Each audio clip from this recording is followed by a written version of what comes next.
Ada orang tag aku dalam video ni, suppose ni pakai back support. Untuk pengetahuan apa, yang dia pakai ni adalah spine brace ataupun back support.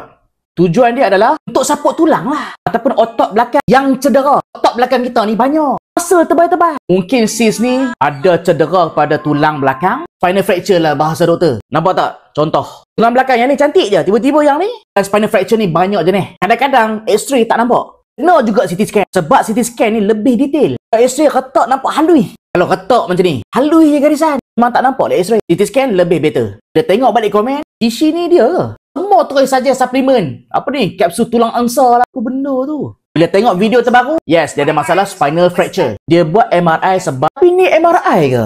Macam CT scan. Sebab doktor nak tengok tulang belakang dia retak tu ada tak macam menekan dia punya spinal cord. Risau kalau melibatkan spinal cord. Kenapa Allah Ta'ala jadikan tulang belakang antara tulang yang paling tebal? Sebab dekat situ ada saraf tunjang yang mengawal pergerakan otot korang, organ korang yang menghubungkan antara otak dengan semua satu badan. Sebab itulah kalau tulang belakang retak ke ataupun slip disc or anything yang akan bagi pressure pada spinal cord kita, jadi macam ni je.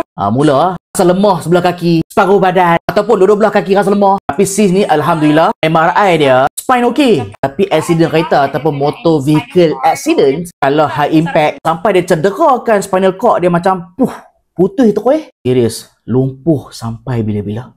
Macam sis ni, tulang belakang mana yang affected lah? Tulang belakang I patah dekat T5 and T12. Dekat T12 tu extra teruk sikit.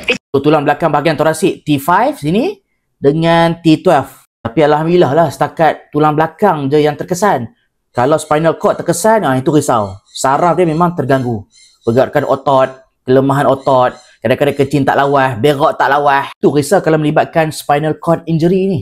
Tapi yang suggest kapsul tulang angsa ni, tu aku tak tahu nak komen. Tapi kalau accident, first doktor kena fikir, even korang pun jangan gerakkan patient. Dan wajib letak patient atas ni, spine immobilization. Nampak tak oren-oren tu? Sebab apa orang tak boleh gerakkan mangsa accident ni? Sebab takut. Takutlah kan ada masalah injury pada spine. Hang pula pergi gerak dia milih yang saat lagi tiba-tiba cervical spine yang terkesan, silap-silap dilumpuh daripada dada sampai ke bawah. Saat tu kena risau. Tapi tulang kalau nak cepat dia punya recover, dia tak sama macam kulit tau. Bone healing ni, dia akan melibatkan dua jenis sel. Sini dah tulis, chondrocyte ataupun chondroblast, ataupun osteocyte ataupun osteoblast. Macam ni lah rupa sel chondroblast. Sel yang akan hasilkan tulang lembut. Tulang apa kalau retak, dia mestilah kena letak tulang lembut dulu. Supaya ruangan retak tu akan disambung. Tulang lembut ni siapa buat? Ini lah, chondroblast chondrocyte ni. Lepas tu untuk kerahkan tulang lembut untuk jadi tulang asal, salah aku dalam istilah doktor ni kita panggil bone consolidation ataupun mineralization. Apa tak hak hitam-hitam tu?